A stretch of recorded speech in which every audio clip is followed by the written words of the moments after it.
Hello everyone, welcome once again to Nated Engineering. We are still on CAMs and now we are going to look at a CAM profile. On the previous video, we learned how to draw the displacement diagram of a CAM.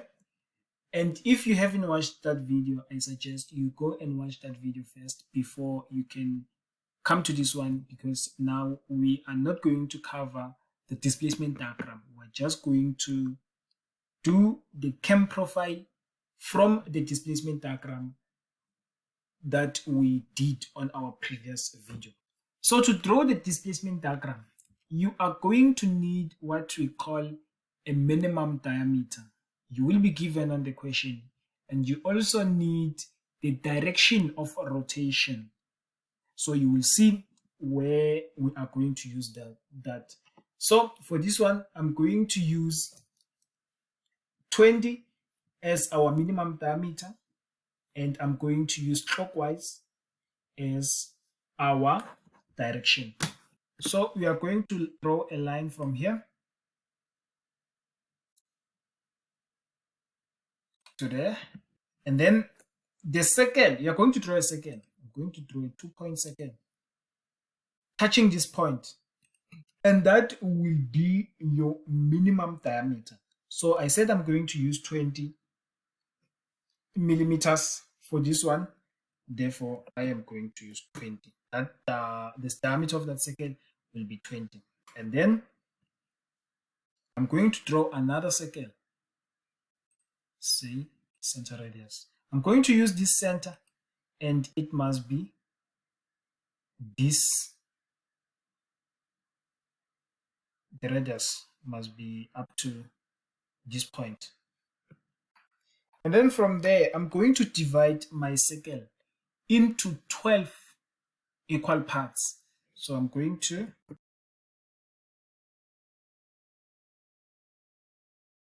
this line, this line, this line, and this line. Those one are my center. Those are my center lines. So you have to draw them. You have to draw center lines for those ones. And then from there,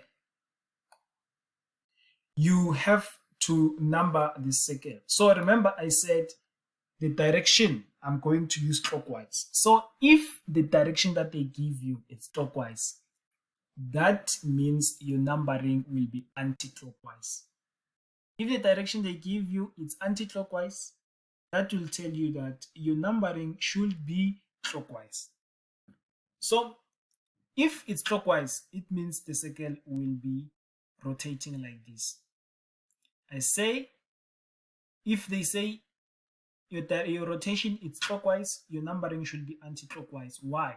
It's because if it is rotating like this, let's say we are having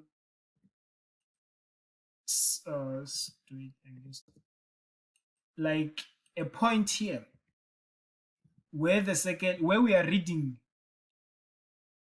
the numbering that it's on the circle. What we are expecting is to see 0, 30, 60, 90. And remember, the rotation is anti-clockwise, is clockwise rather, meaning it's going in that direction.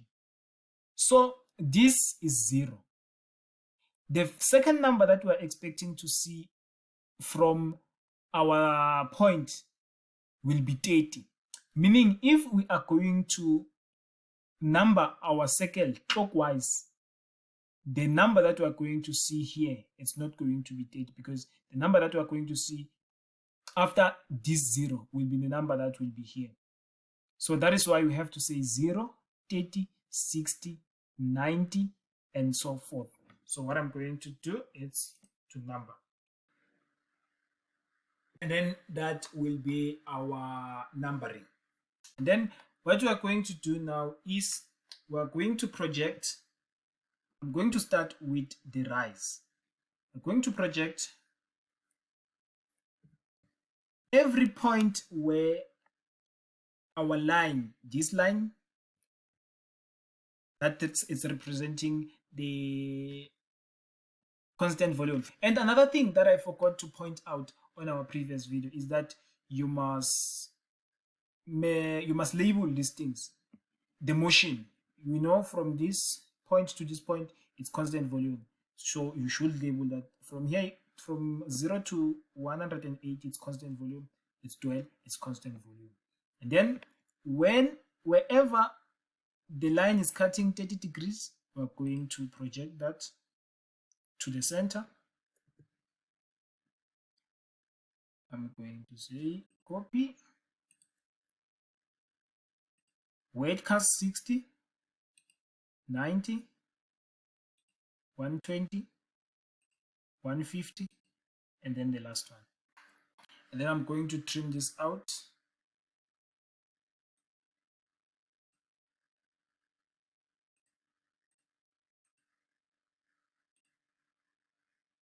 The lines should end on our center line. So remember, we are only covering from 0 to 180 with these ones. So what we're going to do is we have to draw an arc. The arc that we are going to draw will be, let's take this line for an example. This line, it's from 30 to the center. So we have to draw an arc from this point, and that arc will touch the 30 degree line on our circle. Same for the 60.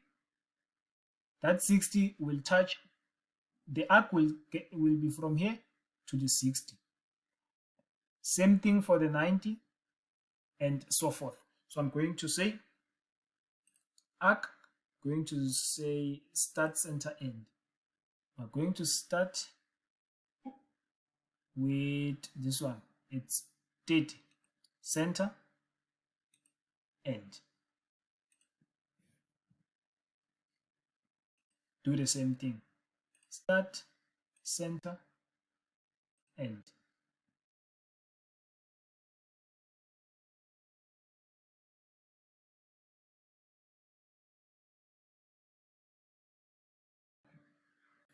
For this one, we already have, it will be from, it's 180 from here to here.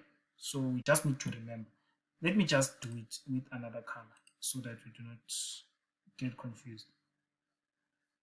Our arc will be start, center, end here.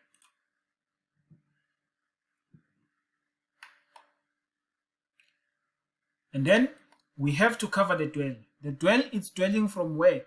180, 220, from 180 to 270. Meaning from 180 to 270, it's going to be a dwell. And you can see that it's a straight line, meaning from 180 to 270, we're just going to have something like this. See, arc.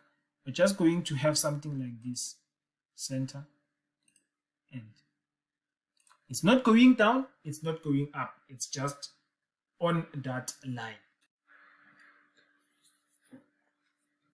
And now let's do the last one. After dwell, we are going to have the fall from 270 to 360. Remember, we have added extra divisions during our fall. 270, from 270 to 300, that it's 80 degrees, and we divided this into half, giving us 15 degrees blocks. So we still have to go and put those extra divisions on our cam profile. So now we have to do what we did for the rise. We're going to select start, center, finish. We will start with this one. It's between 270 and 300. It's starting where? It's starting here.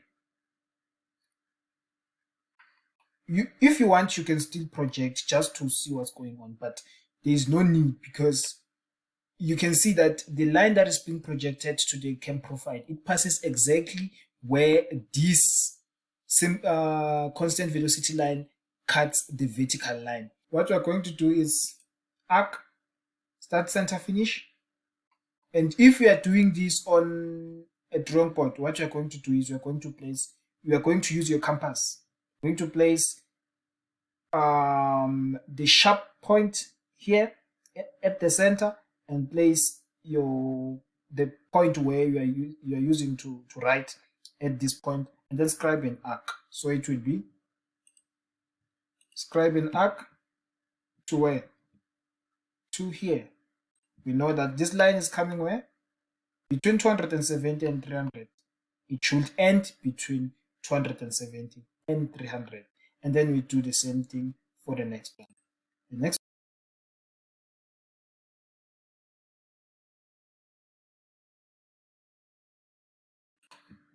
And then from there, we are done with our construction. It's now time to draw the actual cam profile. Using your spline, you are going to start from this point. You join this point using your flexi curve. And if you are on AutoCAD, then you will be using your spline as I am using here. Then enter. Remember, during 180 rather, to 270, that is during the dwell.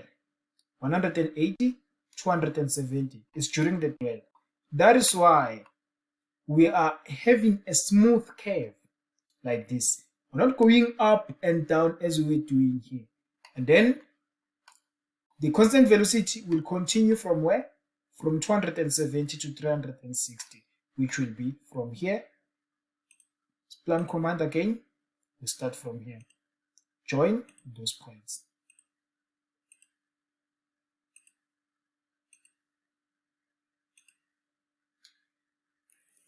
And then from there, you are having your cam profile. So for us to be able to have the follower moving in this path, going up, dwell, and going down at constant velocity, dwell, and then going down at constant velocity, our cam profile should look like this. So from here, we are going to write to show the direction. Remember, it's rotating clockwise. So it will be, so from here, you are basically done with your cam profile. And that's it for this video. I will see you on the next video where we are going to do an actual exam question. Your exercise is to now draw the cam profile of the simple harmonic motion and the cam profile for the UAR, which is the uniform acceleration and retardation. So that's it for this video. I'll see you on the next one.